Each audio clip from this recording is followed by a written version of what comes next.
What's up, guys? Welcome back to another video. Hope you're all doing well today. Welcome to 2009 St. Louis Supercross, created by Mr. Air Wheelie himself, Mr. Checkers. And this is going to be released on Friday, and I'm hoping it all lines up with when you'll see in the video. And this isn't just my standard track review video. We're going to be getting a little bit sweaty in this one today.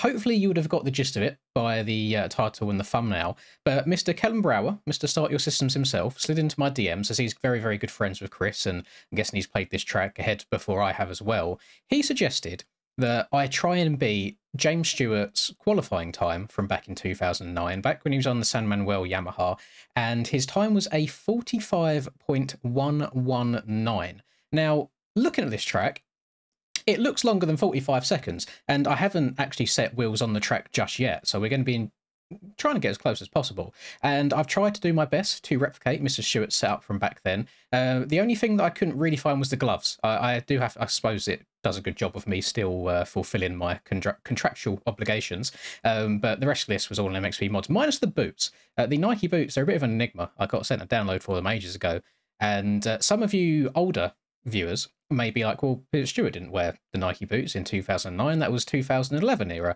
To that, I agree. I was looking back at some of the old pictures, and in 2009, it looks like pictures from back then. He was wearing both TCX boots at some point and also Alpine Stars boots at some point. So I thought, you know what? Nike boots are a little bit different anyway, and I feel like they look quite kind of cool, so we're going to rock them instead. I'm very excited to see how this goes. I've been really excited to play this track as well after seeing a bunch of screenshots that Chris has been leaving in various Discords. Mostly for sections like this, you know, when you've got a little bit of rut action, maybe trying to see if there's a way of doubling up and over this wall here, if you kind of bank off the inside and try and leave the rut early.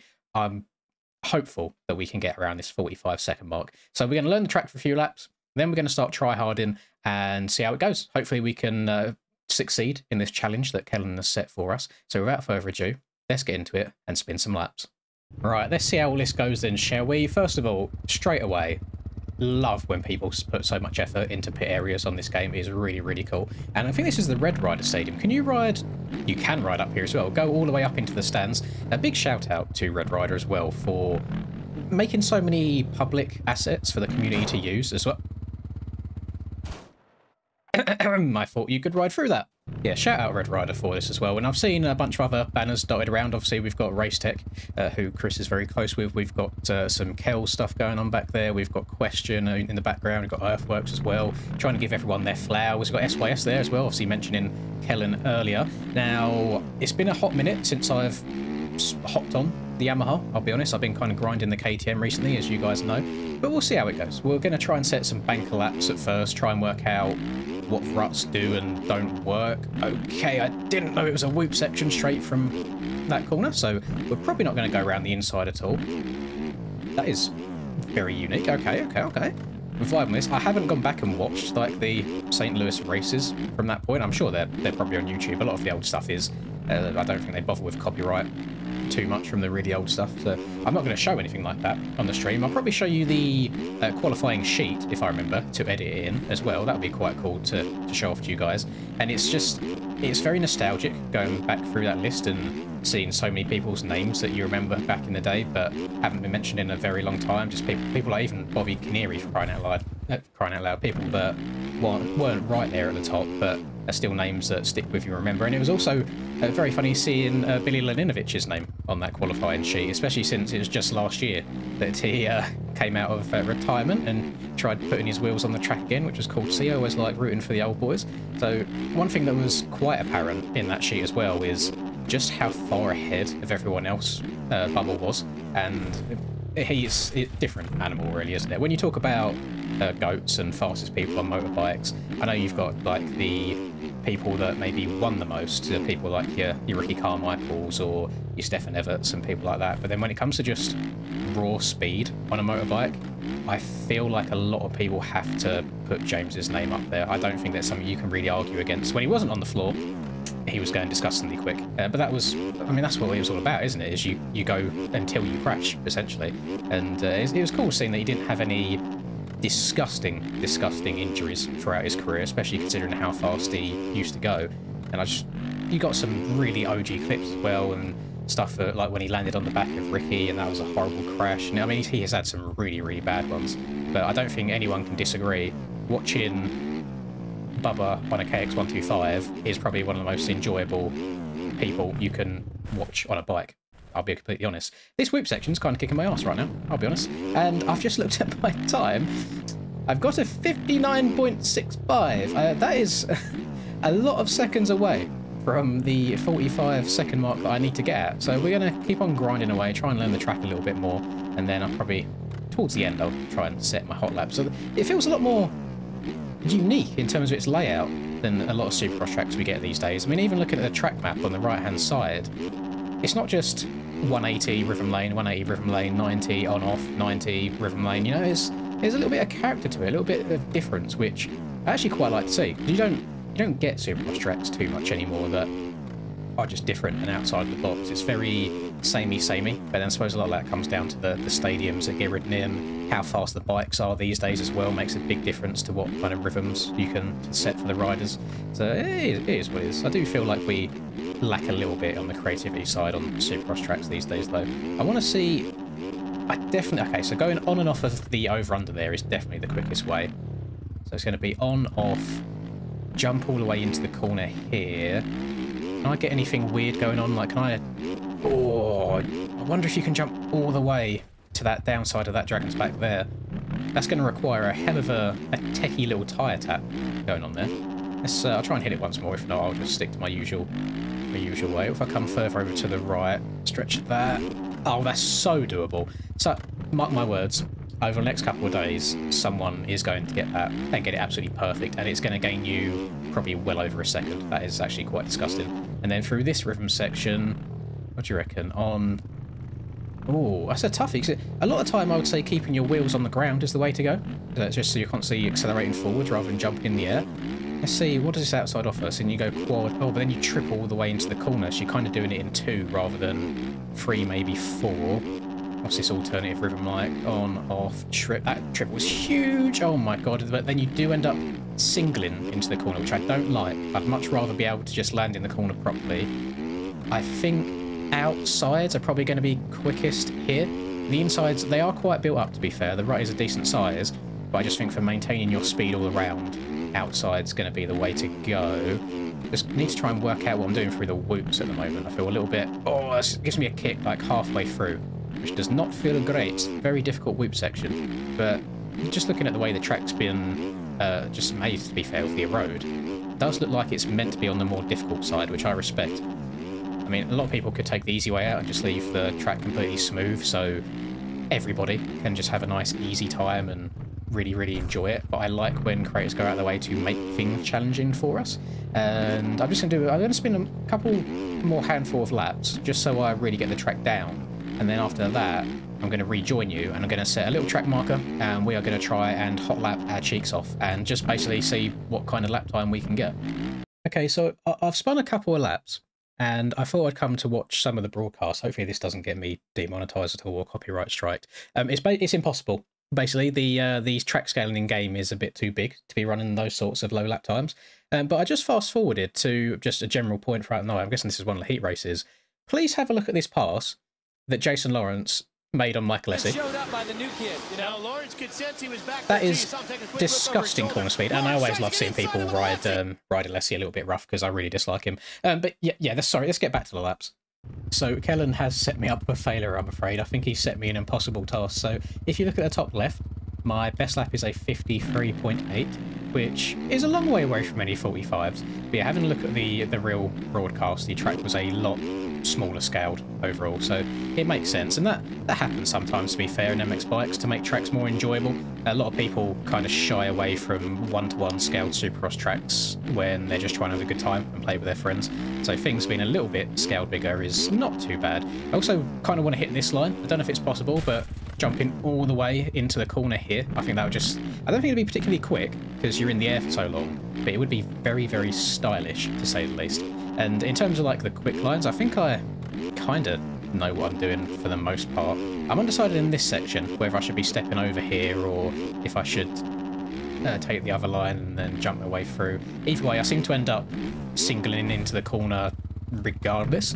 And this corner here was from the clip that I just showed you, where Jason Lawrence just railed the outside of this so fast and then dived up the inside of Alessi in the next corner.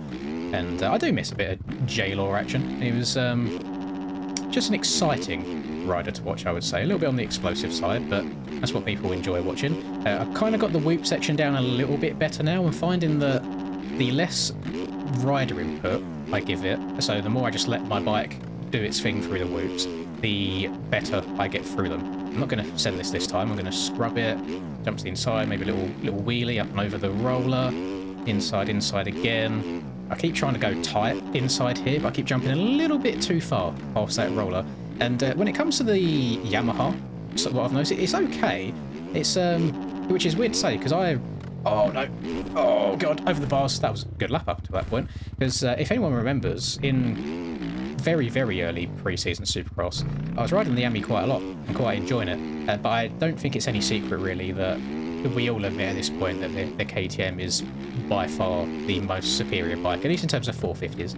I've not done enough 250 riding to really give a good, I guess, opinion on that, but all you 250 riders, feel free to let me know what you think the best 250 bike is. But then again, saying that, everybody is entitled to ride whatever bike they want to ride. Some people just vibe with different bikes more than others, and in my opinion, if you are a really good player, you can win races not being on the best bike.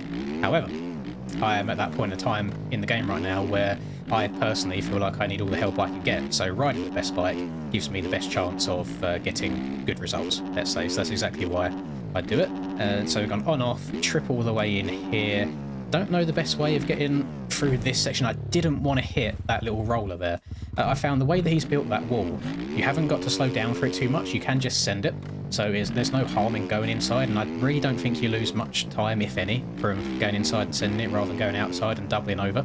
But that would have been a really good lap up there. I was like half a second up, so it would have put me in the low 53s. Again, if I had to imagine anyone's hot laps, which again we probably will see in a couple of days. People love running the Supercross hot laps, and it's very easy videos saying world record blah blah blah on this, world record blah blah blah on that. I would imagine maybe if there's any disgusting big lines discovered, it's maybe like 51s at a push, like 52s maybe. If anyone's getting a 50 or below, like so getting into the 40-second range, I will be very impressed. So I look forward to seeing those laps if they do happen. I've done goofed because I took the wrong line here, unfortunately. But I can show you what I was trying to do. Oh, actually, no, we can do that instead. There we go, little step over. I don't know how strict Chris has been on the bails and the timing gates. So the bails don't have collisions at all. You saw me ride through that race tech one a little bit on the landing. So we'll see if it still counts a lap. It does. So you can be a little bit naughty. You can be on Santa's naughty list. And I'm very excited. It looks like we've got a bunch of good tracks that have come out recently, as well as in the next few days, coming up to the Christmas period. I hope that nothing releases, or nothing like absolutely insane. I know it's going to happen, to be fair, because people have their plans. I feel like it's going to be something absolutely insane that comes out maybe Christmas Eve, Christmas Day, Boxing Day, and I won't be able to record any of those because I leave here to travel down south to visit my family on Christmas Eve. So I'm spending Christmas Eve, Christmas Day, and coming back home on Boxing Day. But something will come out. But if that is the case, then by all means you can watch any of the other YouTubers that upload it. I've noticed recently that on the MX Bikes content side of things, I can't remember who it was that said it. It might have been Tyler J, actually. I think he said it, where it's like new track just dropped, can't decide which one of the 4 YouTube videos covering it all at the same time that I want to watch, and it's very true. It can be a bit difficult trying to be unique in this scene sometimes, and obviously track walk / videos are on the easier side of things, so that it doesn't take too much creativity. Just load up the track, spin some laps, and have a little yap to the camera all at the same time. So I understand it. I imagine because I don't watch MX Bikes videos at all, I think I'd burn myself out if I watched them and made them and played the game all at the same time. I don't get to see too much of that. But is that something you guys notice? A lot of people just make the same content as each other these days. I imagine it's quite hard to make something new. You can always blag it and do... I don't think clickbait's the right word, but the amount of time that I see titles of videos that actually do grab my attention, and I click it, and then click off after about 30 seconds when I realise it's crazy. But a very common theme seems to be videos like I raced against the top pros in MX bikes, and it's people that maybe would get 20th in a outdoors race, and it's like, well, I don't know if top pros is the right word to use there, but respect the hustle. Game is game at the end of the day. Can't hate on people's grind. That was a good landing. Can I get this time? Big send. Oh, okay. If my bike was pitched slightly to the left there, I think I would have got it. I think I would have been okay. And to be honest, the whole point of this video was to sit here and hot lap and try and get as close to that 45 as possible. And I think I've just kind of started spinning laps and yapping now rather than trying to go quick, which I do apologise for. But otherwise, it's just, it's a lot of this where it's mess up, respawn, go back to the pits and then respawn, because if I go back to the pits before I hit the first sector of the track, then the next lap time I do won't count, as a little pro tip. If anyone wonders why your testing laps don't count sometimes. I mean, grease the whoops that time, to be fair. Little step on, step off, all the way into the corner. You could probably save some time by like not going outside in corners like this where there's no benefit to doing so. And then land, use the compression, the suspension and the rebound of it to give you a little pop to wheelie up and over the inside roller. Hug this tyre inside that time. Oh, that back end is coming around on me really hard. That's another thing that I've noticed. Sorry to sound like a broken record talking about KTM being the best bike. Another thing that I noticed with the KTM is how much better it is at keeping traction than some of the other bikes. I don't think I would have broken traction at all on the KTM in that left where I did slide out. That being said, it's not like if you was to hop on the KTM you're going to suddenly drop 8 seconds and be able to match Bubba's pace. That's not what I'm saying at all, but you could definitely get a little bit closer, maybe half a second to a second or so, depending on how comfortable you are on it. I think I could definitely get into the 52s if I spent enough time on it, but for me, who is not the best hot lapper in the world these days, I tend to focus more on race results and consistency over one lap speed. I think I could probably, oh no, go over that. Yes, didn't expect to be able to do that from the low side. I could probably reckon I'd get into the 52s and then no lower than that. I think that'd be my cut-off point. Can you triple? No, you can't. You kind of, I think if you're going for hot laps, I think you're very locked in to going on the right-hand side, going into that section, and I keep forgetting about it every time we go into it, which I do apologise for. Some of you are probably trying to pull your hair out telling me to take a different line, but I'll be honest, again, when you're trying to record and do it all live, hot lapping at the same time, it can be very difficult just trying to get everything to sink in at the same time.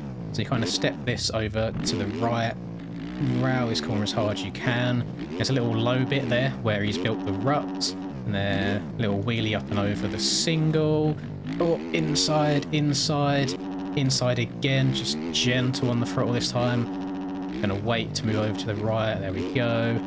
Then round, step on, step off, triple, nice. I'm gonna just check up a little bit again. That's it, there you go, that's what I was meaning. I don't think you lose too much time by going inside and sending it there. You gain, I think you probably do lose time by going inside here, just from how much speed you carry around the outsides. I mean, I was half a second up in the first sector and then lost a little bit towards the end overall. So 53.6 is kind of where I sit here, and I think that's probably where I'm going to leave it. Again, no chance of getting near a prime James Stewart, and that just kind of does show really how real tracks don't translate into game how you would expect sometimes, and sometimes you do have to make things a bit bigger, add different ruts here or there just to make the bikes just ride better overall. I think that's the general theme. If you was to take exact real-world data and make everything one-to-one from like drone scans, etc., you'd probably have quite a boring track in-game, I'll be honest. So I don't mind when track creators take their creative freedom and make the choice that's best for the game, rather than being as true to life as humanly possible. I mean, it's still the same track, just scaled up a little bit to have a little bit more fun, and I don't mind that at all. So checkers, I think you made a very, very fun track here, and would definitely recommend it.